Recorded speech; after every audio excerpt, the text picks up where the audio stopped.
What do you think of when you picture an average college experience? Probably tons of alcohol, wild parties, and the occasional trashy hookup, right? Well, I've had my fair share of all that, sure. But my college experience has been anything but average. And it's all thanks to a strange list of rules that my dorm administered. Thanks for helping me get my stuff moved in. You really didn't have to do that. What's your name again, by the way? Sorry, my short-term memory is kinda trash. Anytime, man. I figured if we're gonna be living together for the rest of the year, it couldn't hurt to help you out a bit. The name's Josh. Nice to meet you, again, he said, extending his hand. Definitely. I'm Clayton, in case you forgot. I replied, accepting his handshake. Well, Clayton, how's it feel to officially be a college freshman? It's pretty cool, huh? I mean, I guess. I would feel a lot cooler right now if I had started in the fall like everybody else. Kinda. Hey, new kid on the block, welcome. A boy who appeared to be about my age had seemingly materialized out of thin air, nonchalantly leaning against our open door. He sported an old-school Justin Bieber cut, you know the one that I'm talking about, along with a black, long-sleeve Nirvana shirt and ripped jeans. Something felt off about him, but I couldn't put my finger on it. Thanks, it's nice to meet you. What's... Josh, have you gone over the list with him yet? I glanced over to my new roommate, slightly perturbed at our visitor's repeated interruptions. Nice to meet you too, Bryson, and I'll do it later. The guy just got the last of his things moved in. At least give him a chance to settle in. Bryson shot him a death glare. His entire aura exuded a malevolence that I'd never felt the likes of in my entire life. The sheer depravity of it sent a chill undulating down my spine. Or now is good, Josh conceded, standing from his bed and ushering me into the hallway. Hey, what gives? I hissed into Josh's ear as I hesitantly followed behind the pair. You'll find out. Gee, thanks, Captain Obvious. Bryson led us to a bulletin board in the common area. He dramatically pointed to it, his deep frown somehow even more pronounced than before. Josh, you know what to do. If I find out that you didn't explain everything to him, then I'll... I know. You'll give me cement shoes and toss me in the river. Save your empty threats for the next guy. Josh retorted, pursing his lips. Bryson narrowed his beady eyes on Josh, his hands balled into fists. He gave him the once-over before ultimately deciding that it wasn't worth the trouble. Okay, I'll leave you to it then. Bryson huffed, stomping away. Hey, believe it or not, he's actually in a pretty good mood today, Josh had said once Bryson was out of earshot. Really? I would hate to see him on his bad side then. What was all that about anyway? Josh sighed. Bryson's our RA, a resident advisor if you're not familiar with the lingo. He's in charge of going over the dorm rules with you, but I told him that I would do it instead. He'll get in huge trouble if you're not familiar with them, which is why he just graced us with his presence. Got it, and explain away, I guess. They're pretty self-explanatory, to be honest. They really only do this for the knuckleheads who can barely read. You can read, right? Yes, I can read. Great. So take a look over the rules and ask me if there's anything you get confused about. I would recommend taking a picture of them if you've got your phone on you. Bryson might be kinda mean, but he's right about one thing. You need to read over these things very carefully. They might seem strange, but it is extremely important that you follow the rules to a T. I could feel an ominous tension sweep through the atmosphere. Josh's sudden tone of severity was a stark contrast to his outgoing personality, and that frightened me. Got it. I'll read them over right now. Good, I'll be chilling in our room. Let me know if there's anything that I can clear up. I flashed him a thumbs up as he shuffled back down the hallway. I pulled my phone out and snapped a picture of the yellowing, crumpled list tacked to the bulletin board. Josh wasn't kidding, some of those rules were downright weird. Rules for Eaton Hall. Number 1, smoking of any kind is strictly prohibited. 2, if the hallway lights start to flicker and the walls ooze a dark green liquid, return to your room immediately and call the front desk. Do not come out until you receive the all clear. 3, never leave your room between the hours of 2:13 and 3:26 a.m. The night janitor works on a tight schedule. You do not want to disturb him. 4, alcohol and drug paraphernalia are not allowed under any circumstances. 5, if you receive a knock at your door from somebody claiming to be the dorm electrician, politely inform him that the light in the communal restroom is broken. Do not open the door for him. We do not have a dorm electrician. 6, if a letter from Delia shows up in your personal mini fridge, tear it into small pieces and flush it down the toilet. Ensure that you do not read its contents. 7, if you come across human body parts for sale in the vending machines, do not panic. Inform the front desk and they will be properly disposed of. No, they are not real human body parts. 8, all guests must sign out before 11 p.m. 9, do not speak directly to the little girl in the lobby. Nothing good will come of it. 10, if a man wearing an outdated bowler hat enters the laundry room while you're using it, do exactly as he says. Failure to do so will result in severe consequences. 11, if you hear a loud screech from directly outside your window, lie flat on your stomach and cover yourself with your blankets. Do not remove them until you hear your door shut. No peeking. 12, and most importantly, have fun. Here at Sutherland University, we take pride in providing a stress-free college experience with memories that will last a lifetime. If you have any questions or concerns, please contact your resident advisor. Stay safe. What had I gotten myself into? This had to be some sort of prank. I was pretty gullible, but even I wasn't that easy to fool. Honestly, what could I do though? Slime oozing from the walls, body parts in the vending machines, no drugs or alcohol. It's not like I was ever going to find myself in a situation where any of those actually applied, right? I slunk back into my dorm room and collapsed on my bed. Josh glanced up from his phone for long enough to acknowledge my presence before returning to whatever media consumed his attention. Done reading the rules? Anything that needs clarification? He asked, his eyes still glued to the screen. Yeah, what kind of stupid prank are you trying to pull? There's no way that I'm believing any of that is real. Not for a second. You and Bryson can take your dumb joke and shove it where the sun doesn't shine. I seethed, crossing my arms and turning toward the wall. Geez, man, chill out. I know the rules are pretty outrageous and you probably won't even need most of them, but we did not make them up. Still don't believe me? Here, take a look at this. It's from last semester. The school tried to have it buried online, but I saved it before they could, he said, tossing his phone over to me. I tentatively picked it up and began reading the news article that Josh had pulled up. What I read made my blood run cold. The body of a 20-year-old college student was found in a dormitory bathroom early Tuesday morning. The victim, who was yet to be identified, was a resident of Eaton Hall at Sutherland University. The call came into the local police station at 4:53 a.m., reporting a student's body lying motionless in the shower. According to the report, the deceased was covered in a green slime-like substance. No other details have been made public at this time. If you have any information that could lead to an arrest, the police urge you to call Crime Stoppers at 1-800-888-CASH.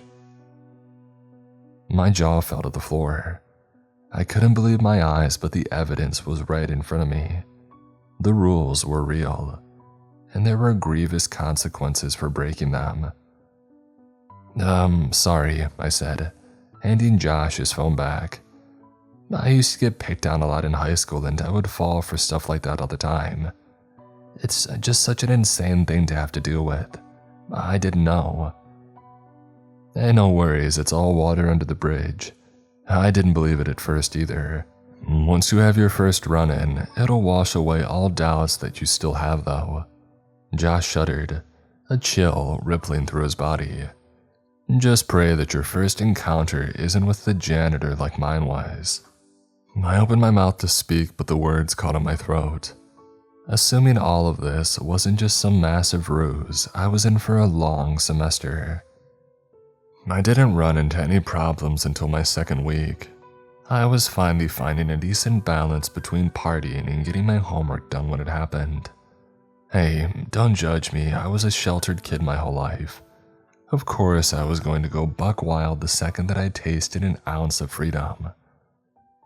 Anyway, Josh and I were on our way back from a house party that had been shut down by the cops, and we weren't exactly sober. By that time, we had warmed up to each other and formed quite a bond. That bond was broken too soon, but I digress. Nah, dude, you were definitely going after the cute blonde chick at the pong table. Don't lie to me, man, I saw you. Okay, fine, I was. Too bad she has a boyfriend. We were really hitting it off. I admitted, holding the door for my drunken companion. He clumsily stumbled his way through as I followed suit.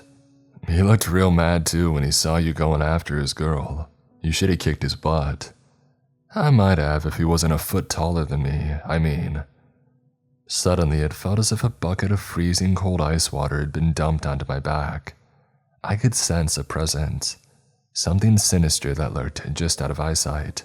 I had been feeling the liquor, but that sobered me up instantaneously.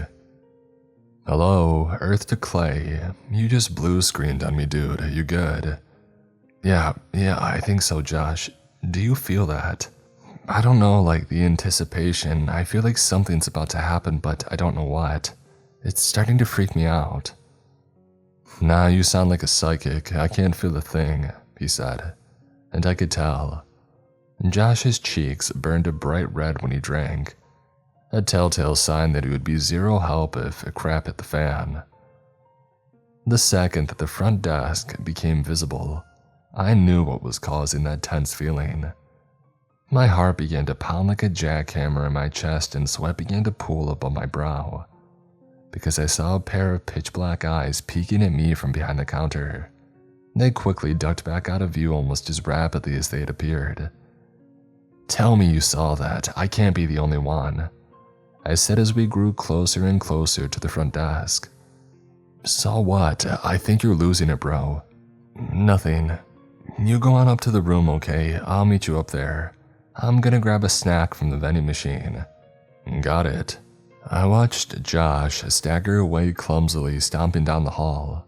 Then, when he was completely out of sight, I cautiously approached the front desk. As I came into full view, I noticed two things. One, to my surprise, there was somebody working that night. And two, the little girl was sitting in the chair beside her. Maybe it was the alcohol, or maybe I was feeling helpful, but that wasn't the first stupid decision that I had made that night. I should have just walked away. Hey, how's it going? I said, flashing a grin to the pretty brunette sitting before me. I immediately regretted it. The girl stared at me intensely. Her soulless eyes sent a chill rippling down my spine. She was even more terrifying up close. She looked like Wednesday Addams if she had died and went to hell. Her face was deathly pale, framed by perfectly kept black braids. Her dress looked far outdated, and I could have sworn that I saw little flecks of blood splattered on her shoes. But her smile is what frightened me the most.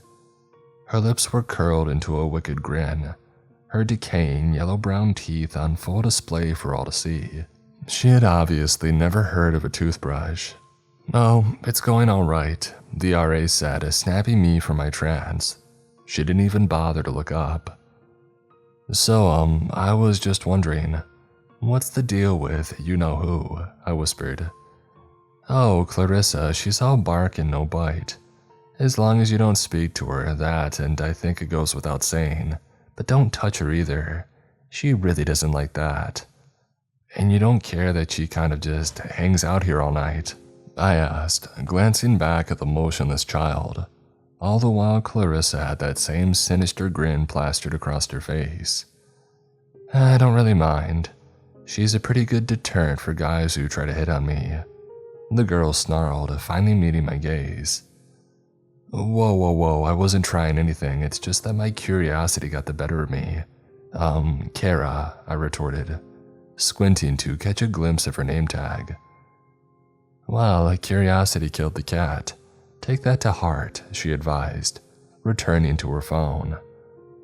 Yeah, thanks, I said, turning to leave. But before I could, a low, demented whisper caught my attention. It was quiet, barely audible even in the silent lobby, but I definitely heard what she said. Do you want to hear a secret? I locked eyes with the little girl who somehow seemed to be smiling even wider than before. Her predatory glare sent adrenaline surging through my veins. Kara sighed and then looked up from her phone. You can't speak directly to her, but you can nod your head yes or no if you would like. I would advise against it though. Whatever she has to say, it'll probably freak you out. A mental war raged on in my head. Was it really a good idea to communicate with that thing? Of course not. What was it that the rules had said? Nothing good can come from speaking to her. I knew that I shouldn't, but again my curiosity won out. I reluctantly nodded my head in acceptance. The little girl motioned for me to lean down to her level. I hesitantly did so. Clarissa cupped her hands around her mouth, her icy breath funneling into my ear canal. What she told me still gives me chills. I'm the one who puts the bodies in the vending machines. And on that note, I'll be going to my room now. Good night, Kara. She grumbled incoherently to herself, staring holes into her phone screen. Needless to say, I did not get much sleep that night. My next encounter happened just 3 days later, and unfortunately for me, it wasn't nearly as tame as my run-in with Clarissa. I found myself in the common area of my floor studying for an upcoming exam. Yeah, I had my first exam in my 3rd week of college. Ridiculous. Absolutely, but honestly, I expected nothing less from a school as strange as Sutherland. I pushed myself to stay up cramming well into the night. Normally, I would keep the academics to my dorm room, but Josh had a girl over, so that meant that I had to make other arrangements. After a couple of hours, I could feel my eyelids growing heavy, but that wasn't anything a little caffeine couldn't fix, right? I sipped intermittently from my Red Bull, trying to soak in as much information as I could, but at some point, I must have drifted off to sleep. My eyes shot open. I yawned, stretching my arms over my head. How long was I out for? I thought to myself, tapping my phone screen. My heart plummeted into my toes when I read the time that it displayed. 2:12 a.m. No, this can't be happening. I didn't even bother gathering my study materials. I bolted to my room as the lights began to flicker. I frantically searched in my pockets until I came to a nauseating realization. I had forgotten my student ID in the room. That was my only way in. Josh, open the door! I shrieked at the top of my lungs, pounding my fists against the hard wooden exterior. But Josh didn't hear me. I glanced to my left and I nearly passed out when I drank in the scene before me. The lights were going out one by one, pitch black darkness growing closer and closer with every blown bulb. It was like a cloud, one that swallowed up any surrounding light and snuffed it out. And in the midst of that endless black void, 2 glowing and hungry eyes. That was it. I couldn't wait around on the off chance that Josh might wake up. I darted to the exit at the end of the hall, praying that the janitor or whatever the heck that thing was wouldn't catch up to me.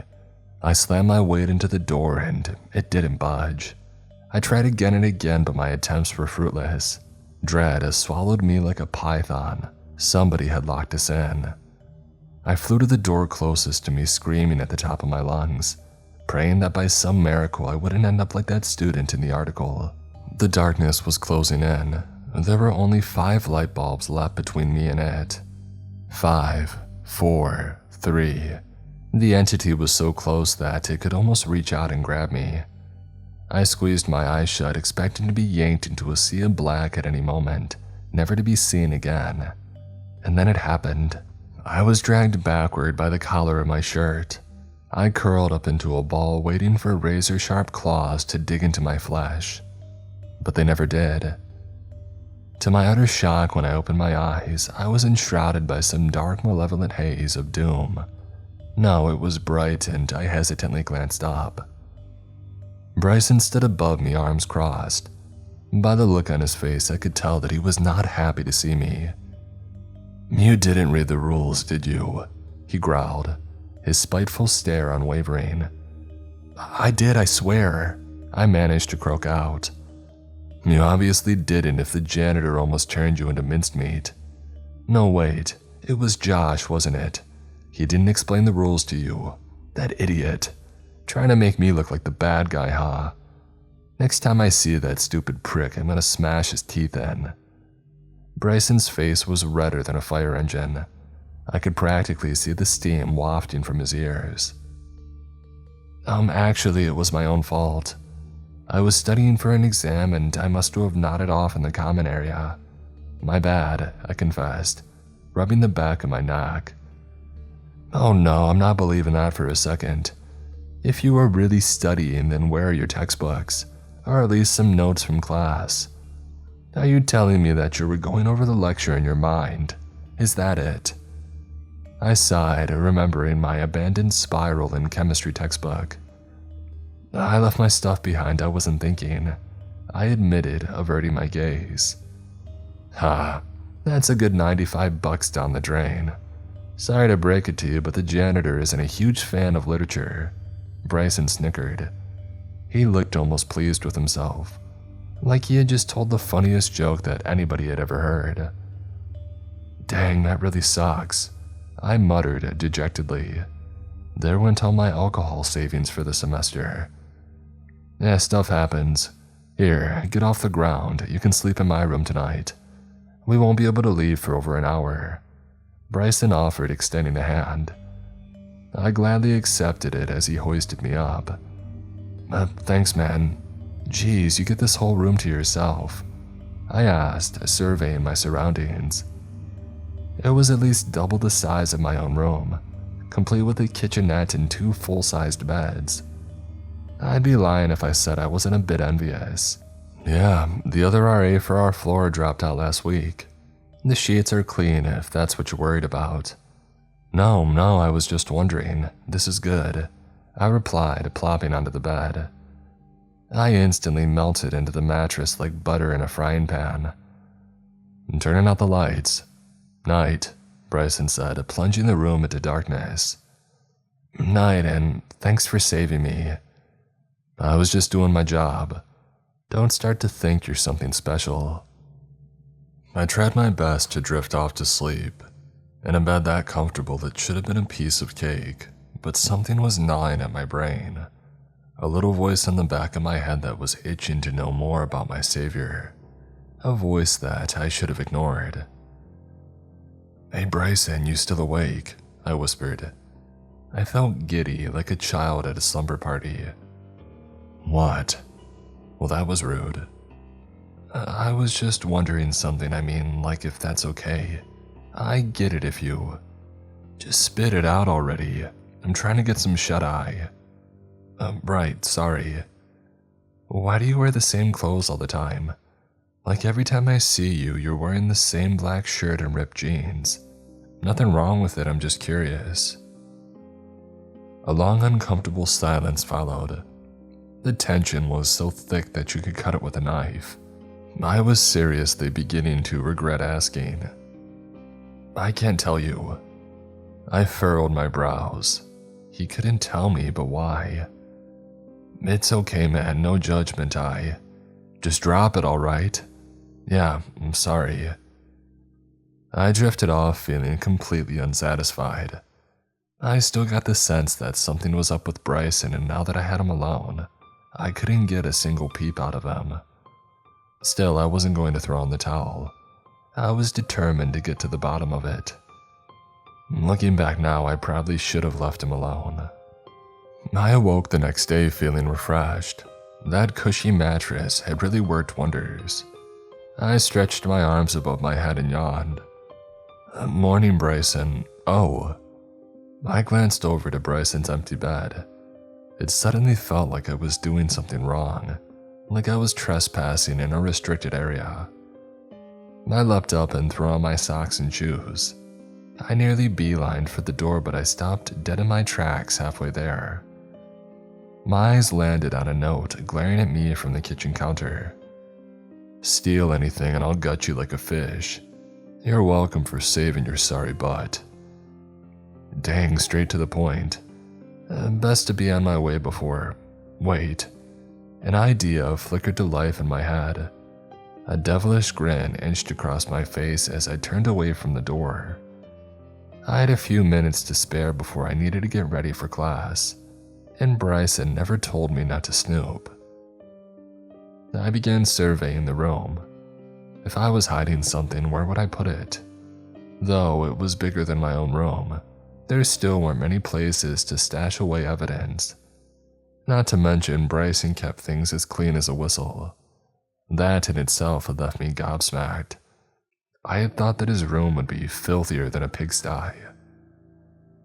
I zeroed in on the first place that anybody would think of, under the bed. I wasn't really expecting to find anything. I mean, it was only a hunch. Bryson could have just been an eccentric kid who had a thing for wearing the same smelly clothes every day for all I knew. But aside from all the cobwebs and candy wrappers, I did manage to find something of interest while fishing around under there. A scrapbook.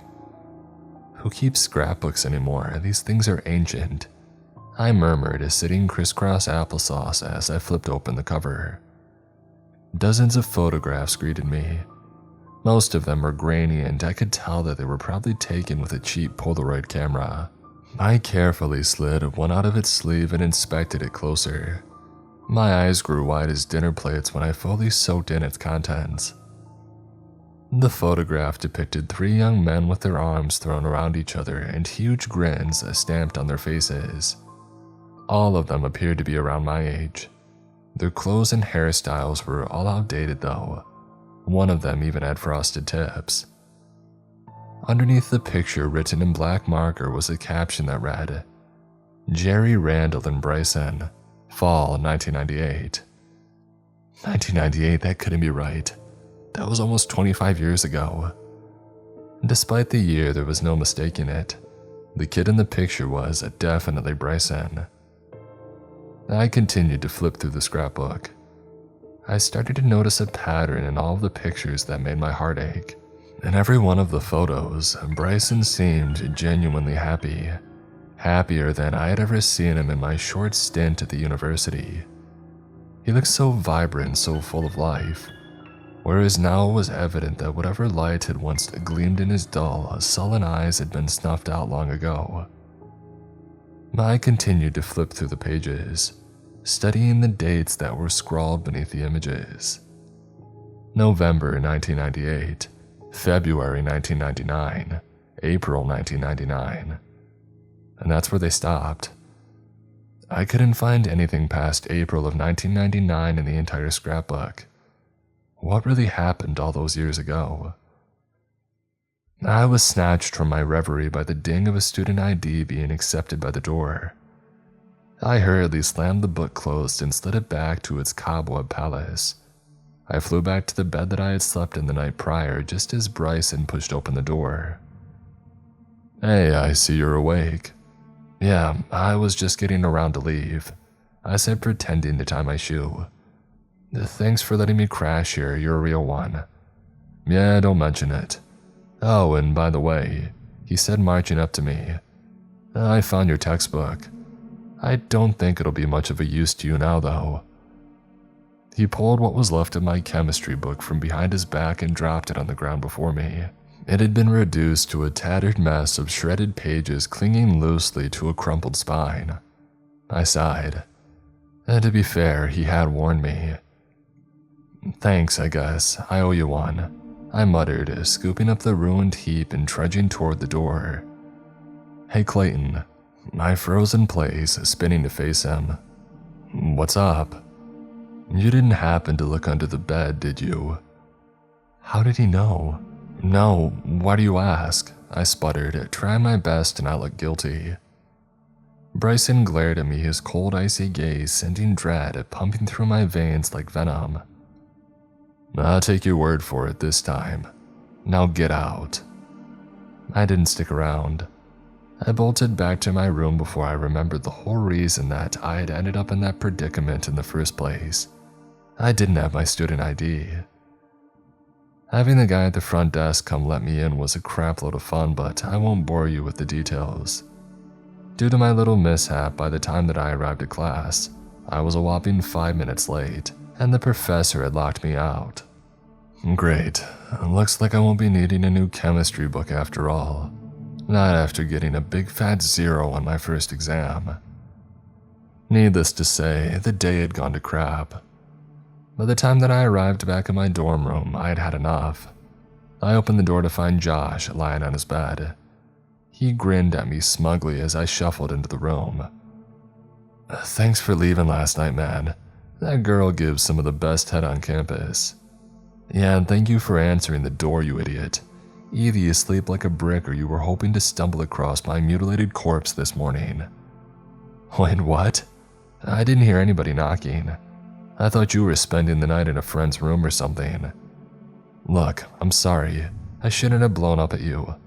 Last night I fell asleep in the common area, and when I woke up, the janitor was practically breathing down my neck.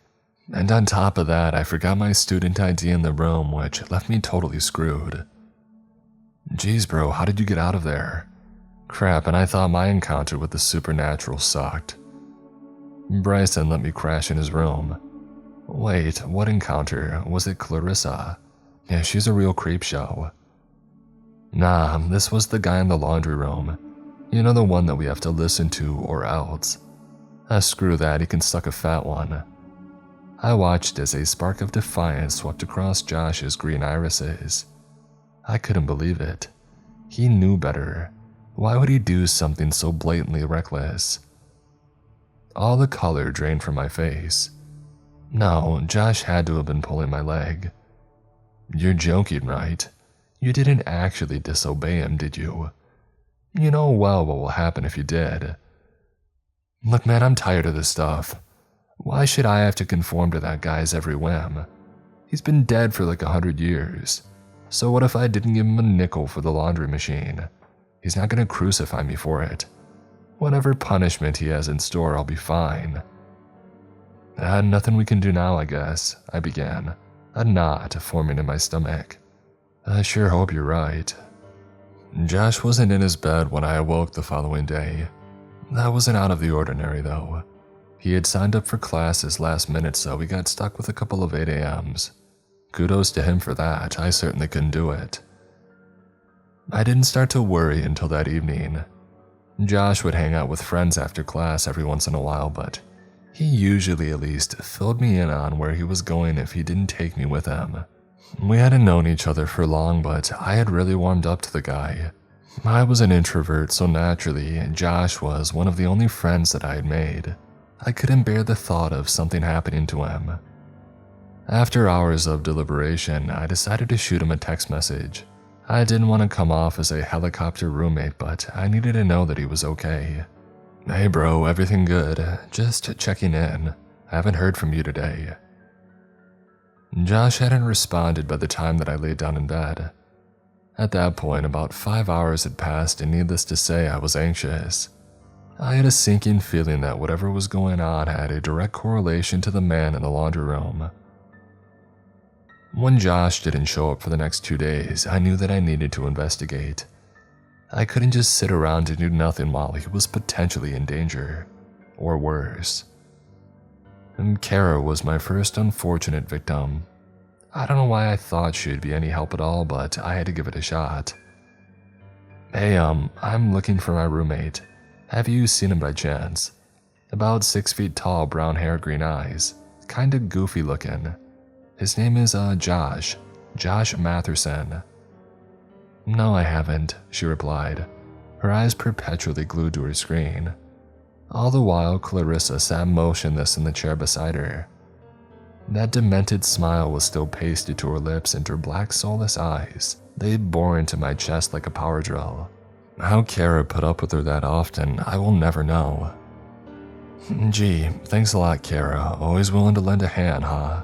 Well, can you look him up in the system? Maybe see if he's swiped into the building in the last few days.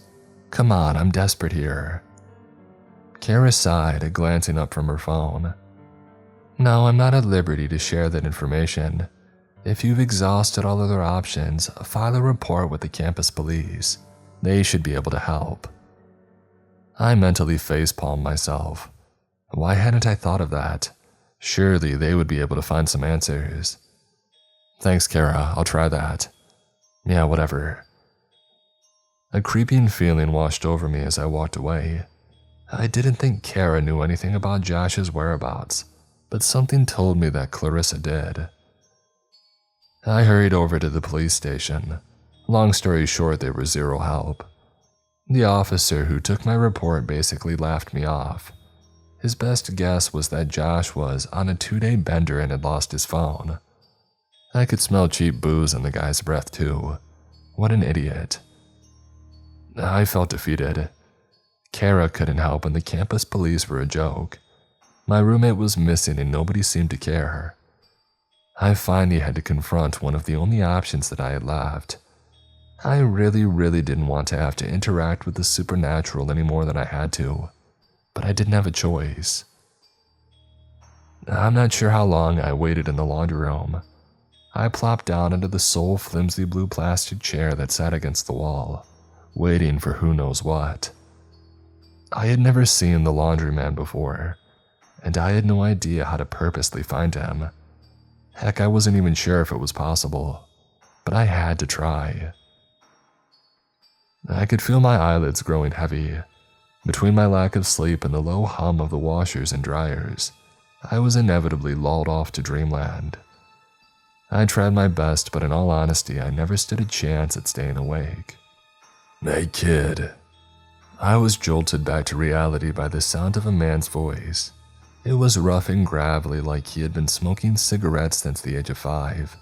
My eyes shot open and they immediately darted around the room, searching fervently for the voice's owner. But I couldn't find anyone. Hey kid. And then suddenly I saw him. There was a man standing in the corner to my right, leaning against the white brick wall. An outdated bowler hat obscured his face from view. His outfit was replete with a brown blazer, khakis, and a pair of sleek black shoes. With my lack of historical knowledge, you could have told me that it was Frank Sinatra and I would have been none the wiser. My brows furrowed in confusion. I could have sworn that I had looked there. It was as if the man had just appeared out of nowhere. Hey kid, he repeated a third time. Hey dude, I replied, standing from the uncomfortable kiddie chair. That ain't a respectful way to speak to your elders, he said, meeting my gaze. His eyes glowed red, paralyzing me with fear. Sorry, that was rude of me.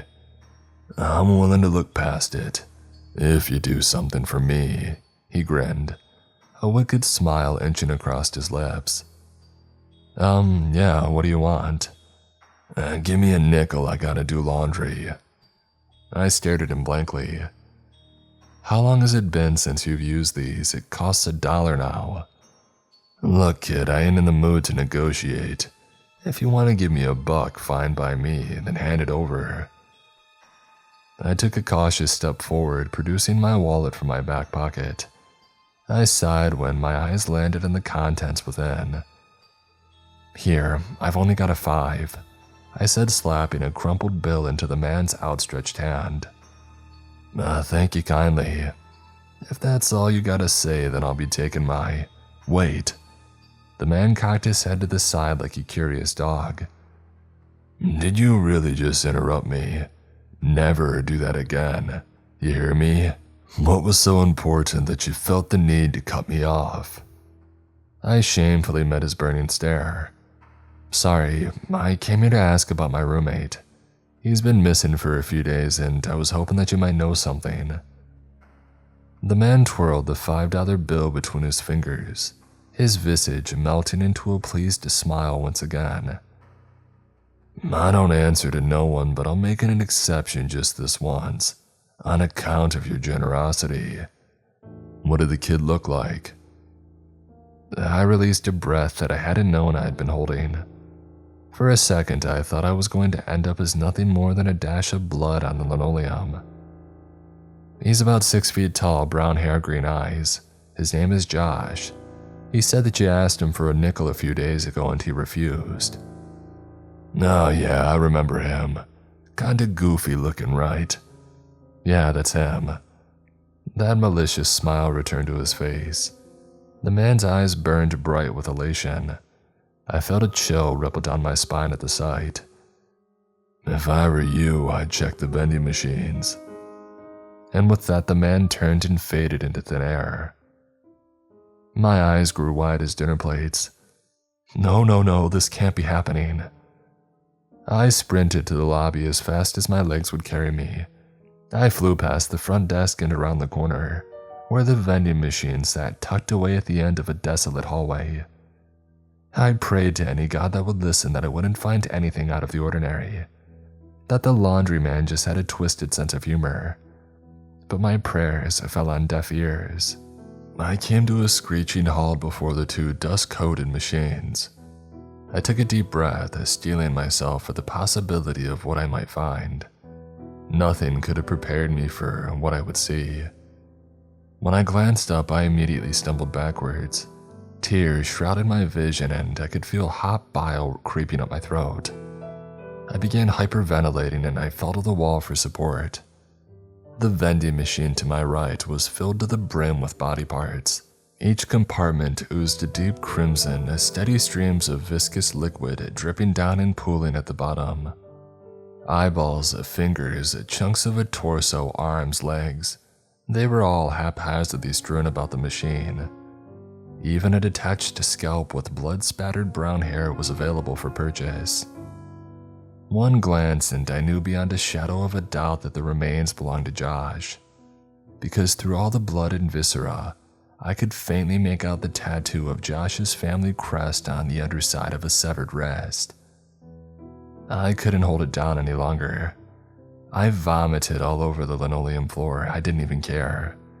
That crappy night janitor could have a field day cleaning that up. It deserved it.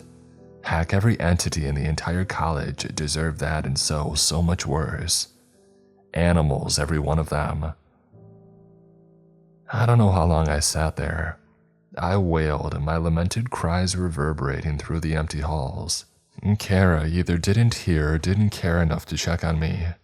I wasn't surprised. By the time that I had managed to calm myself down, I bolted to the front desk, my eyes puffy and red. Maybe if I told someone, maybe if I just let somebody know that whatever had put Josh in there could reverse it. Maybe there was some kind of protocol for this sort of thing. I shouldn't have been so naive. I began shouting at Kara like a madman.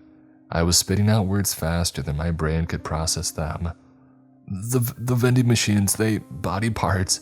There's body parts and blood, so much blood, it's all over. My roommate, he's dead. Please help me. I begged, tears flooding my cheeks once again.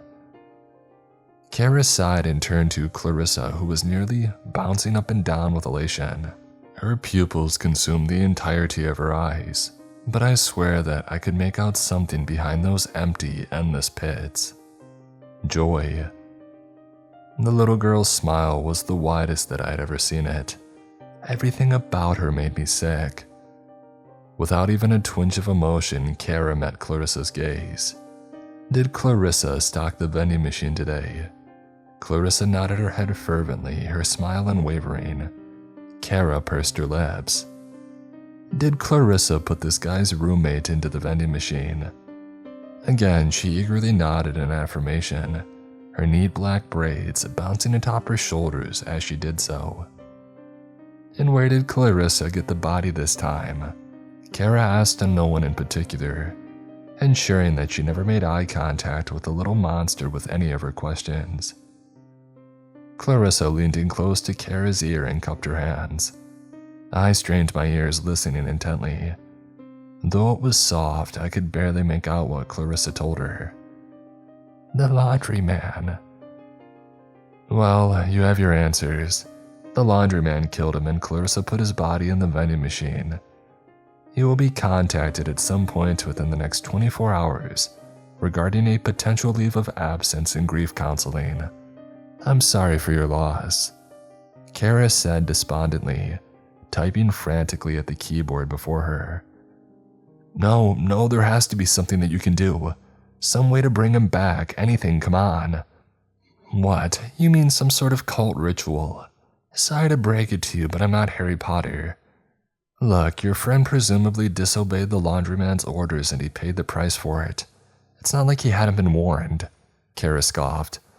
I won't be discussing the matter any further. Please let me arrange the cleanup in peace. Fine, I spat. If you won't help me, then I'll call somebody who can. I whipped out my phone and punched in 911. Kara rolled her eyes at me and returned to her monitor. Once the authorities heard that there was a murder in the building, they did not hesitate. In a matter of minutes, I was greeted by 2 burly officers with matching crew cuts and a couple of no-nonsense attitudes. They were a big step up from the inebriated campus cop that I had talked to earlier. I sprang out of my seat to meet them, wiping a stray tear from my eye and extending a hand. I'm Clayton, thank you for getting here so quickly. The pair stared at my outstretched hand like it had 7 digits before one of them hesitantly grabbed it. Officer Langley, this is my partner, Officer Jenkins. Now can you take us to the crime scene? I know that's a tough ask, but we need to see a body before we can call anyone.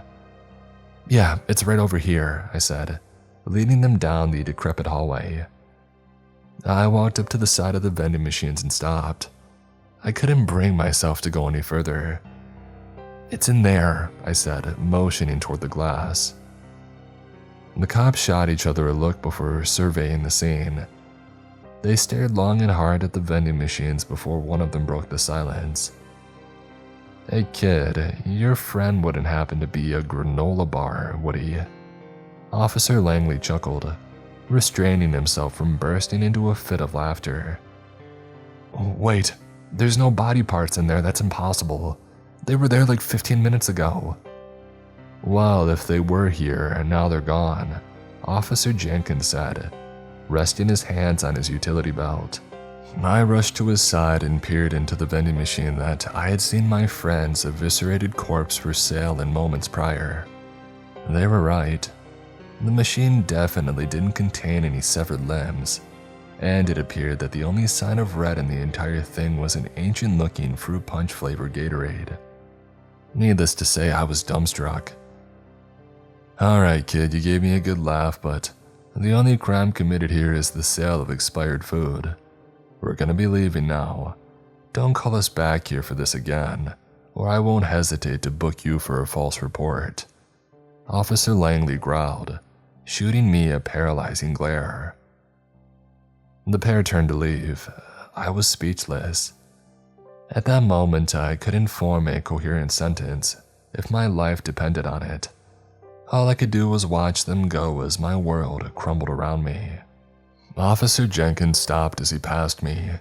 He placed a hand on my shoulder and looked me directly in the eyes.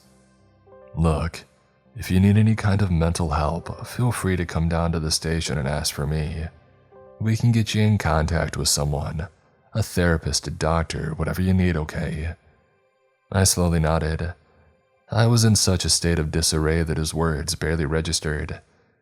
I'm serious, whatever you need. Take care of yourself, Clayton.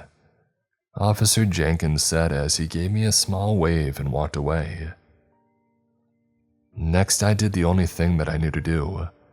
I went up to my empty dorm room and I cried.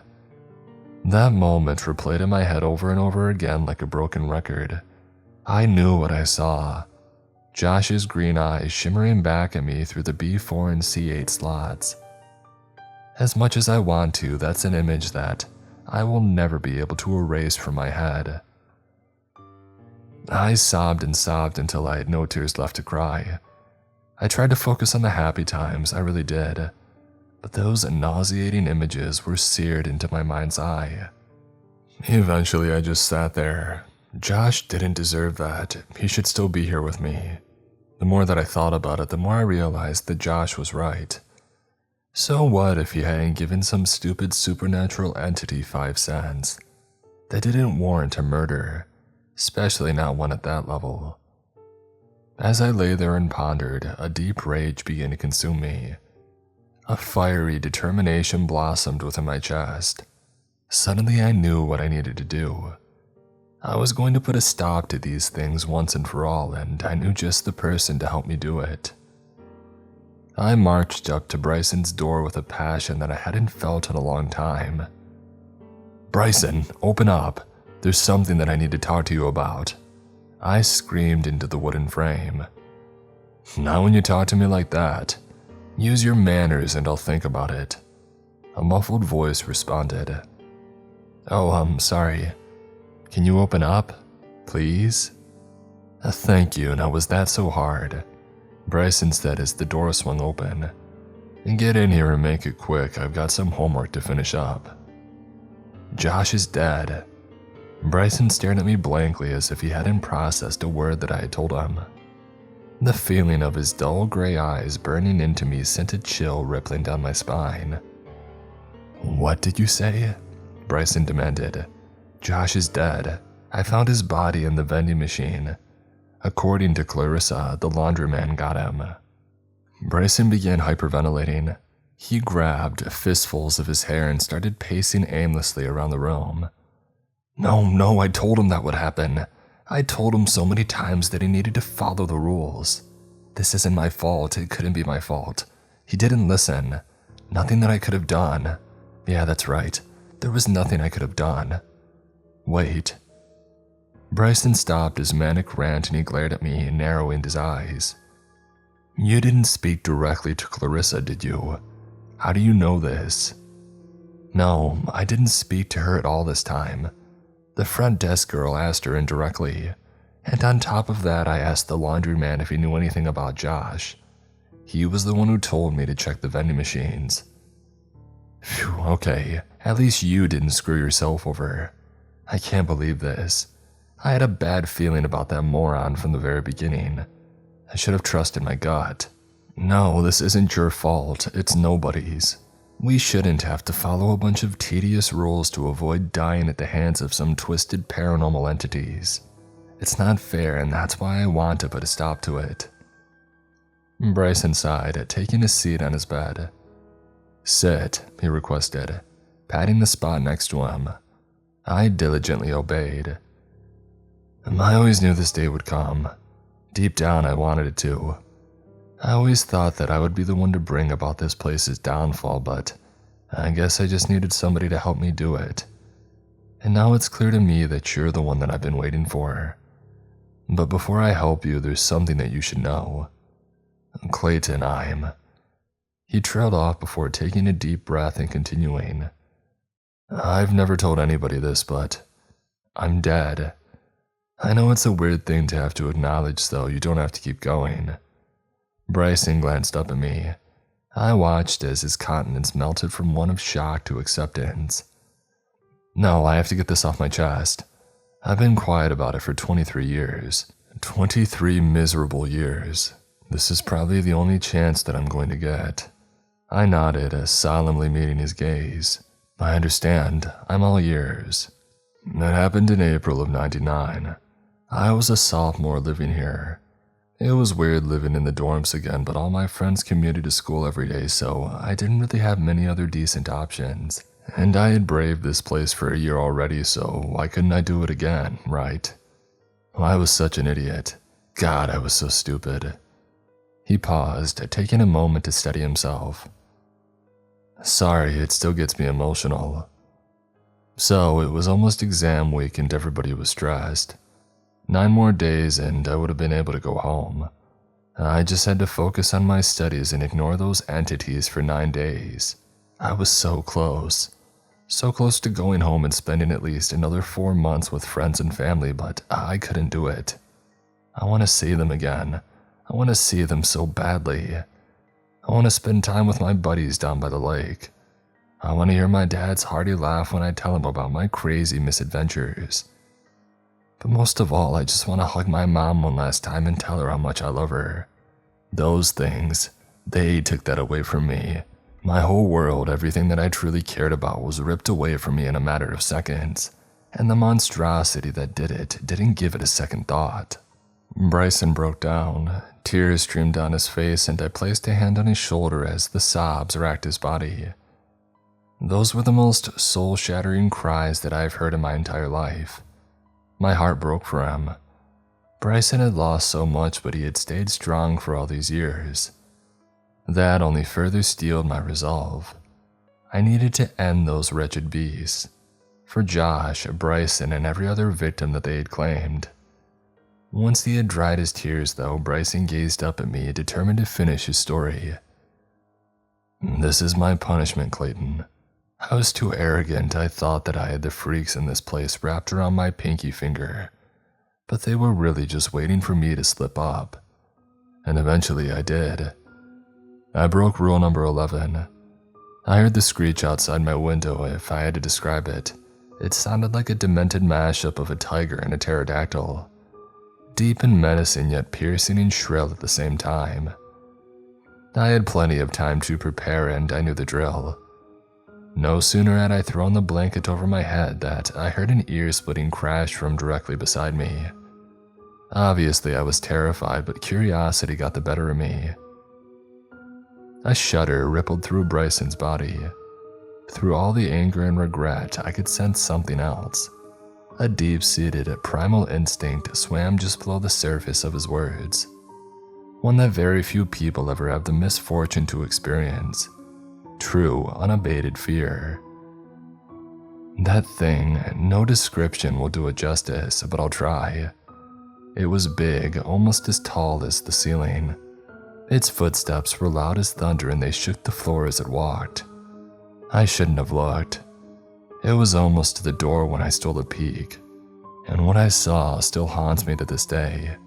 Whatever crashed into my room that night was some disgusting bird-like creature. Disheveled black feathers sprouted from its body in rough patches. Its exposed skin was covered in scabs and festering sores. Its legs were long and slender, and they oozed pus. As for the feet, they were massive and human. They were missing several toes, and the ones that remained had cracked, decaying nails. But the face, even after all these years later, I still remember it as clear as day. When I glanced out from under that blanket, it was staring at me, like it knew. It had the face of a man, but it was all wrong. The skin was completely missing, leaving red, pulsating veins and sinew open to the elements. It had no lips, so its jagged knife-like teeth were constantly bared. And those eyes, it had 3 of them scattered unevenly across its features, and they were all looking right at me. Then, well, I ended up here, and I won't tell you what it did to me. I'll spare you that much. We sat in silence for a long time. If what Bryson said was true, it had to be quick. If I could save even one student from suffering a similar fate, my efforts wouldn't be in vain. But where would I even start? Bryson was the one who broke the silence. "Thanks for listening. Feels good to finally get that out after all these years," he said, flashing me a weak smile. "Anytime, man. Thanks for opening up to me. I'm just down the hall if you ever need to talk." "Yeah, I appreciate that, but I don't think I'm going to need it. I'm going to help you bring this place down. I used to think that I deserved to be here, that my punishment was to guide all of you incoming students and to try my best to prevent your deaths. But now I see that my purpose is bigger than that. I think that deep down I've known that all along, but now I finally have the strength to do what needs to be done." I nodded. "Right. So do you have a plan?" I'm sort of grasping at straws. I didn't really think this whole thing through, I admitted, rubbing the back of my neck. "Yeah, I do." Bryson stood up and walked over to his nightstand. He retrieved an item from it and returned to his spot beside me. "Take this." The dean is going to meet with you to discuss your potential leave of absence, and he'll probably try to strong-arm you into leaving the university on account of what you've seen. It always happens like this. Seen it dozens of times. Dean Michaels, he's the one pulling the strings behind this show. He's got ties to the occult. He's the reason that these things exist. His cult members see these things as some sort of deities and they need sacrifices. So here's how we're going to stop him, Bryson said, handing me a letter. I furrowed my brows in confusion. I don't understand. How's a letter going to make all this evil go away? You'll see. Come up with an excuse to have him look over it. Say it's a request to withdraw. I don't know, just whatever you do. Do not read it yourself, okay? I stared at the blank envelope, and then it clicked. I began to understand what Bryson was getting at. Okay, I'll get it done. Thank you, Bryson. You're a hero. No, I'm not. I'm just doing what I should have done a long time ago. Now get out of here. You've got an important meeting to prepare for, he said, ushering me to the door. Wait, but what'll happen to you? I shouted as the door began to shut in my face. I don't know, but whatever happens, I'm ready. Bryson smiled at me through the thin sliver of space before I heard the door click shut. I made my way back to my room, my mind racing. Bryson's story was stuck in my head like a broken record. His untimely death, the winged creature that crashed through his window, my meeting with the dean. It was all so much to take in. Little did I know the insanity would only continue to ramp up. I saw it immediately upon entering the room. A letter was lying on my bed. I knew for a fact that it hadn't been there before. I hesitantly picked it up and began to read. To whom it may concern, Dean Michaels has requested your presence. Please arrive at the administration building no later than 10:30 a.m. Sincerely, the office of the dean. I pursed my lips as I tossed the note into the waste bin. Seriously, my roommate was dead and that idiot couldn't even address me by my name. I was going to make him pay. 3 rapid knocks suddenly interrupted my train of thought. A dorm electrician, I've got to report that. I didn't give him a chance to finish. I had had it with everything. Go screw yourself, there's nothing broken in here. A deep, menacing voice instantly responded. My eyes grew wide as the door began to rattle in its frame. What did you say? Are you calling me a liar? No, I'm sorry. I meant to say that there's a problem in the bathroom. Yeah, that's it. I was the one who filed the report. There's a light out in there. I waited with bated breath, hoping that I hadn't screwed up too badly. Oh, well, why didn't you start with that? I'll get it fixed in a jiffy. I exhaled a sigh of relief. That cemented it. By the next day, either the entities would be gone or I would. Either way, something had to give. I awoke to my alarm blaring in my ear. I jabbed blindly at the stop button before glancing at the time, 10:02 a.m. I slept through my freaking alarm again, I shouted, leaping out of bed. I darted around my room, throwing together an outfit while simultaneously running through my daily hygiene regimen. Yeah, I might have left with mismatched socks and I may have had my shirt on backwards, but I managed to make it out of the dorm in 20 minutes flat. The administration building was on the other side of campus, so I would have to run for it if I was going to make it on time. I took off into a dead sprint, adrenaline surging through my veins. A sudden thought sent me into a panic and I grinded to a stop. I frantically felt around in my pants. No, please don't tell me. And then I found the letter. It was protruding from the back pocket of my jeans. A close one, I muttered as I resumed my mad dash for the admin building. By the time that I arrived, I was a sweat-soaked and wheezing mess. I stumbled up to the student working the front desk at 10:30 on the nose. I had made it by the skin of my teeth. Hey, I need to... that took a lot out of me. I have an appointment with the dean. My name's Clayton, I sputtered, struggling to catch my breath. Both of my legs and my lungs were on fire, offering me a not-so-subtle reminder to get my lazy butt in shape. I'm not seeing you in the system. You sure that you have an appointment? Yeah, I got a note yesterday. The boy eyed me suspiciously. Oh yeah, where is the note then? It's right, oh, I must have forgotten it in my dorm room. Well, I'm sorry then, there's nothing that I can do for her. Clayton Atkinson, right? A well-dressed woman carrying a clipboard marched up to me. She wore a thin, gray pencil skirt with a gray blazer and a pair of black high heels. If I hadn't known any better, I would have thought that she was the dean. Yeah, that's me. Who are you? The woman held her chin high, glaring down at me like I was a pile of steaming garbage. You will address me as Mrs. Thompson. I'm the dean's assistant, now follow me. The dean is on a very tight schedule and you are late. Geez, nice to meet you too, lady. And we proceeded down the hall and into the elevator. We stood in awkward silence for at least a solid minute on the ride up. I tried my best to break the ice, but to no avail. So, it's been pretty nice outside lately. Mrs. Thompson scoffed, failing to offer me so much as a glance.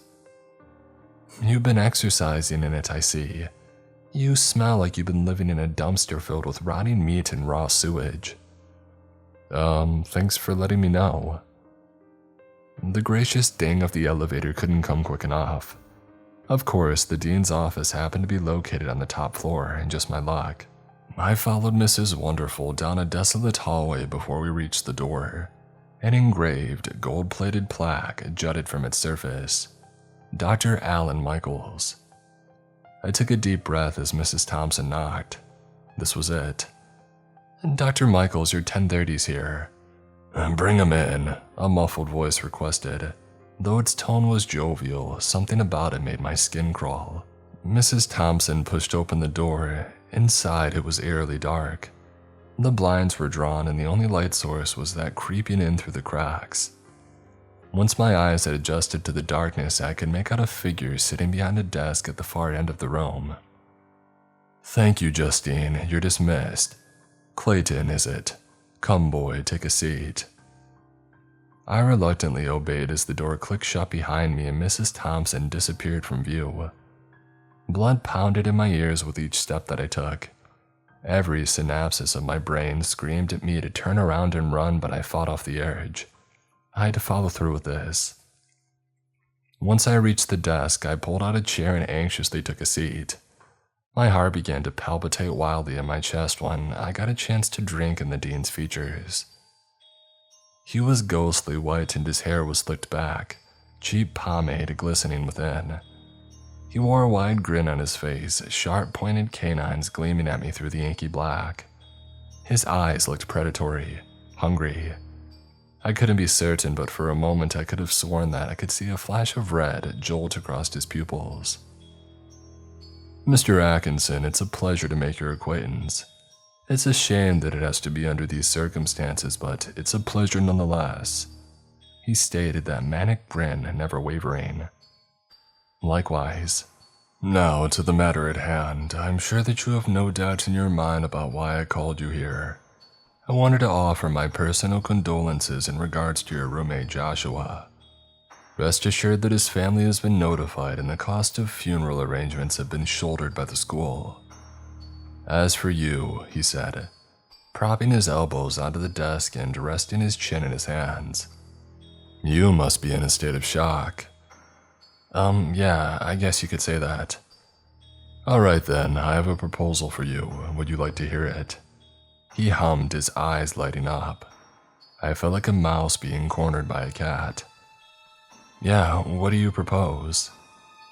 Seeing as this is your freshman year, we will give you a clean slate. We will wipe any records of the failing grades that you would receive for dropping out at this point in the semester, and we will refund your tuition payment.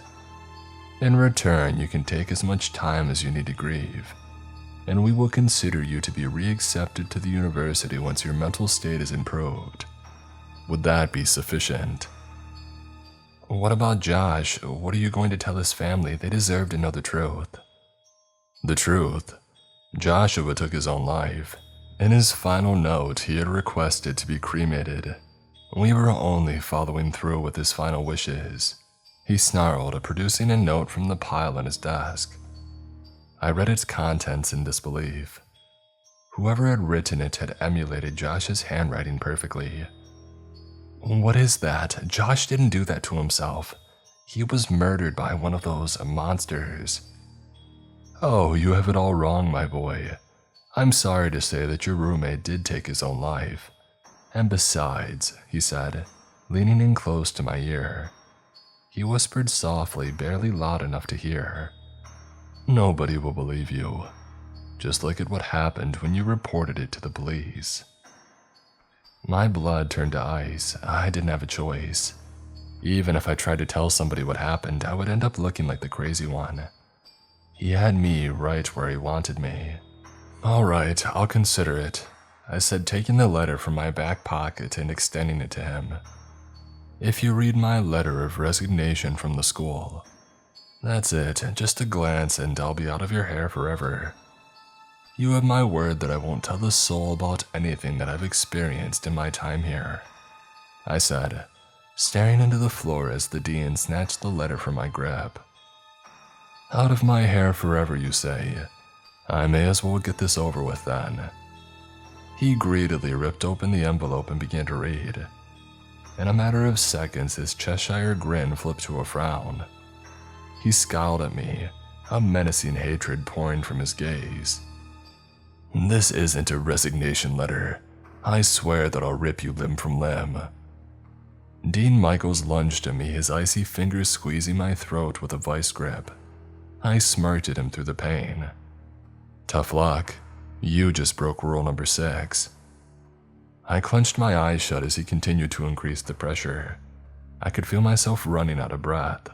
I clawed and writhed and bit with no progress, and then, just as I thought I would pass out, I was freed. I hesitantly opened my eyes as the room was bathed in light. Dr. Michael stood by the window with his hand on the blinds, and the smell of burning flesh assaulted my nostrils. I watched in both amazement and disgust as he plunged his clawed fingers into his eye sockets and began to pull erratically. I turned away, unable to stomach the gruesome scene. I no longer want the burden of sight. Dahlia, why? Why would you write something so sinister? Why? His voice became weaker and weaker as the stench grew stronger. After I could no longer hear his cries, I glanced at the pile of burning flesh before me. Blood was seeping into the carpet from the dean's empty eye sockets, and his eyeballs were nowhere to be found. I rose to my feet and powered through the rancid odor to make my way over to him. I spat on his decaying corpse, smearing the spittle into the back of his smoldering skull with the heel of my shoe. That's for all the pain you've inflicted. I hope you rot. I gave him one last hearty kick to the nose before I walked out the door. A sense of satisfaction crept over me as I walked away. After all, I planned to keep my end of the bargain. As I stepped into the frigid winter air, I could sense an immediate change. Once the veil was lifted, everybody began to see Eaton Hall for what it really was. A structurally falling pile of bricks that should have been torn down ages ago. One call to code enforcement was all that it took to have the building demolished. I left immediately, so I didn't have the fortune of seeing the place torn down, but I'm willing to bet that it was a breathtaking sight. Of course, the school covered up the dean's death. Headlines claimed that he was hit by a garbage truck while crossing the street. I'm one of the only ones who knows what really happened to him. I hate that I wasn't able to bring his actions to light, but I revel in the fact that he died a painful and gruesome death. He deserved nothing less. I never saw Bryson again. I don't know what became of him, but I truly hope that he's gained the peace that he sought for so long. Something tells me that he's moved on to a better place. As for me, I've decided to go to trade school. I'm thankful for the memories that I made, but after everything I've been through, I think college life just isn't in the cards.